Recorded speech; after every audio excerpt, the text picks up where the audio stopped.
जल्दी रवि।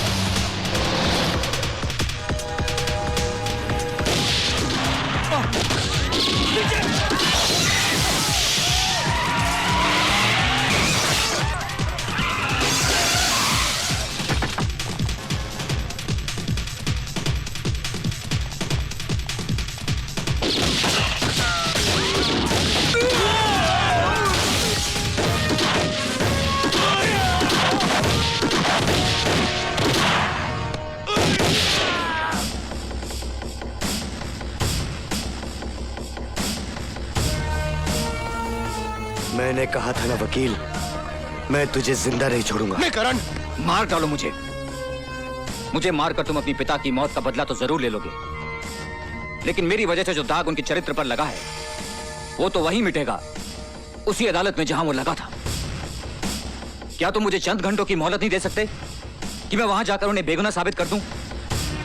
उसके बाद तुम जो सजा मुझे देना चाहोगे ना, मैं उसे हंस के कबूल कर लूंगा। हाँ करण, रवि ठीक कह रहा है। यह अदालत में उन्हीं लोगों का भांडा फोड़ने जा रहा है जो तुम्हारे पिता की मौत के भी जिम्मेदार हैं, और वो लोग इसे अदालत तक पहुंचने नहीं दे रहे।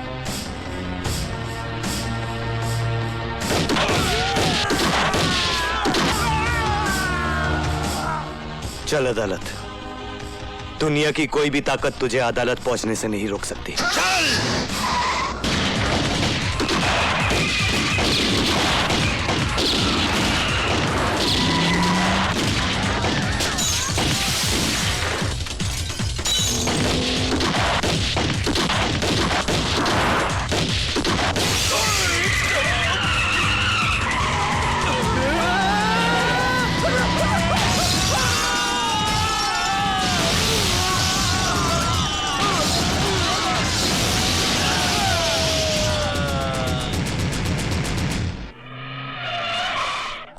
बस बस बस, रुक जाओ रवि बाबू, रुक जाओ। यहाँ तक आ गए, बहुत आ गए। अब इस रेखा को मत लांघना। एक रेखा ही तो लांगी थी सीता मैया ने। आधी रामायण दुखों में गुजर गई। तुम्हारी तो वैसे ही कष्टों में कट रही है, काहे को और दुखों को न्योता देते हो? हाँ लाओ, मुझे दे दो, लाओ। बात रामायण की करते हो और इतना भी नहीं जानते कि जब रावण को जलाया जाता है तो उसके साथ साथ कुंभकर्ण और मेघनाथ भी चलकर खाक हो जाते हैं। पता था मुझे, पहले से ही पता था कि अच्छी तरह से समझाने पर भी नहीं ना समझेंगे आप, इसलिए दूसरा बंदोबस्त भी किया हुआ है। हेलो, लीजिए सुनिए, अपनी पूजा बिटिया की प्यारी प्यारी आवाज सुनिए, सुनो। हेलो बेटा। छोड़ बच्ची को, कभी नहीं, अगर बच्ची को कुछ हो गया तो छोड़ूंगी नहीं मैं तेरे को। पूजा, शाबाश। पूजा रोती नहीं। अब यूँ समझ लो कि अदालत में जाके आपने बैग खोला नहीं, कि आपकी पूजा बिटिया आई है।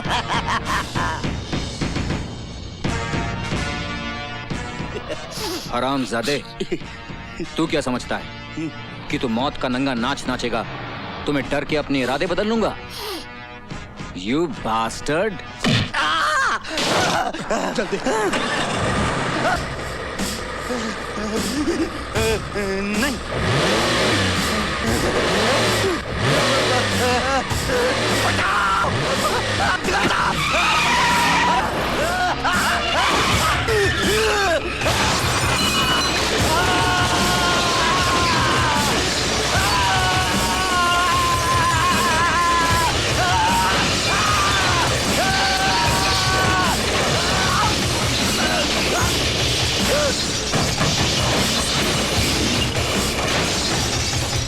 मुझे कुछ समझ में नहीं आ रहा मिलॉर्ड, क्या आज कमिश्नर सत्यप्रकाश को चरित्रवान साबित करके मिस्टर रवि वर्मा क्या हासिल करना चाहते हैं, जबकि एक दिन खुद इसी अदालत में खड़े होकर इन्होंने कमिश्नर सत्यप्रकाश को रिश्वतखोर साबित किया था और हमने इनकी जोरदार दलीलों पर तालियां बजाई थी।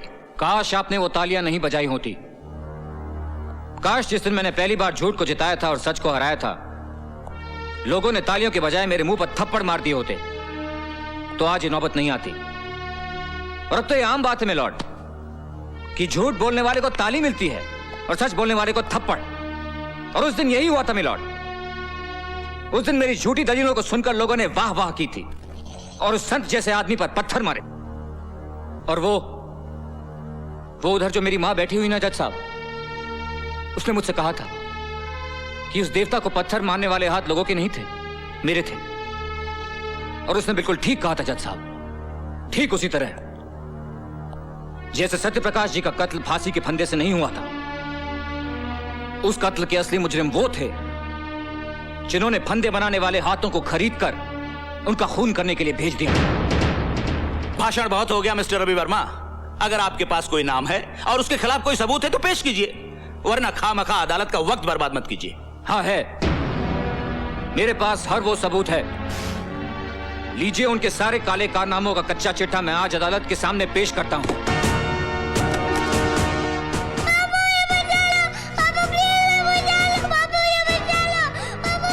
रवि, क्या बात है? कुछ नहीं, सोच रहा हूं धर्म, इंसाफ और सच्चाई की लड़ाई में गुरुओं ने भी अपने बच्चों को कुर्बान कर दिया था। देखता हूं आज उसकी अदालत में मेरी कुर्बानी क्या रंग लाती है।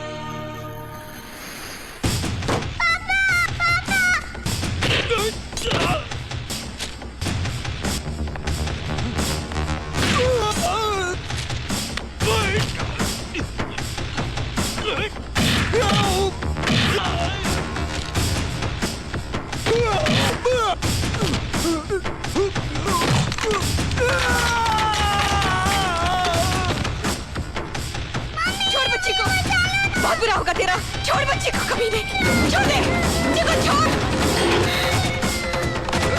बुरा।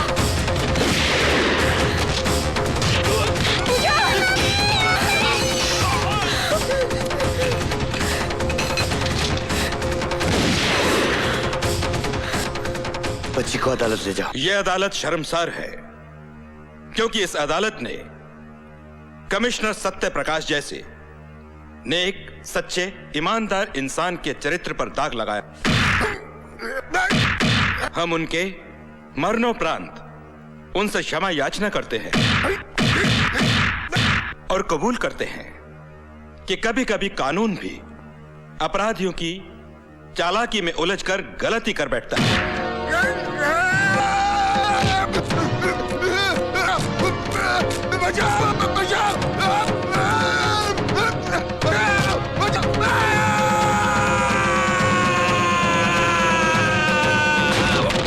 अदालत यह हुक्म जारी करती है कि कमिश्नर सत्य प्रकाश के खून के इल्जाम में तेजेश्वर सिंघाल को फौरन हिरासत में लिया जाए और इन पर बाकी मामलों के मुकदमे चलाए जाएं।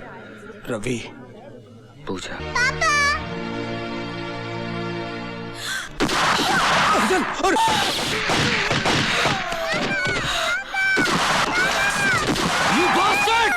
इंस्पेक्टर, आगे मत बढ़ना।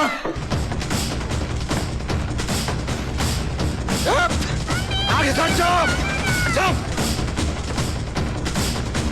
हट जाओ,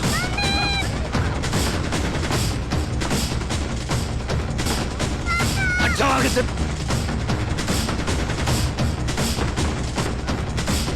हट जाओ। सिंघाल, पूजा को छोड़ दे। सिंघाल, अपने आप को कानून के हवाले कर दो। तुम यहां से बचकर नहीं जा सकते। होश करो, मैं कहता हूं।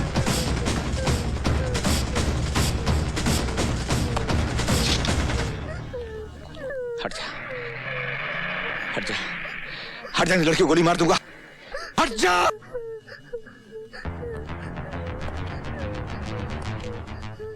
इंस्पेक्टर, बंदूक फेंक दे और अपने आदमियों से कह दे कि बैठ जा।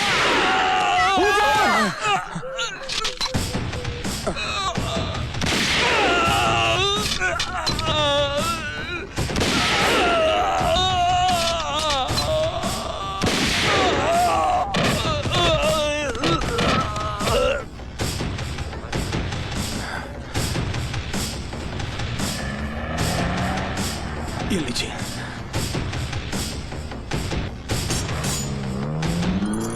चलिए करण भैया, मेरा हिसाब फिर भी तुझ पर बाकी है वकील। हाँ मुझे याद है, लेकिन इसके लिए तुम्हें जेल से छूट के आना पड़ेगा। और तू क्या समझता है, कानून मुझे छोड़ देगा? नहीं। हाँ, छोड़ भी सकता है, बशर्ते तुम्हें कोई अच्छा सा वकील मिले।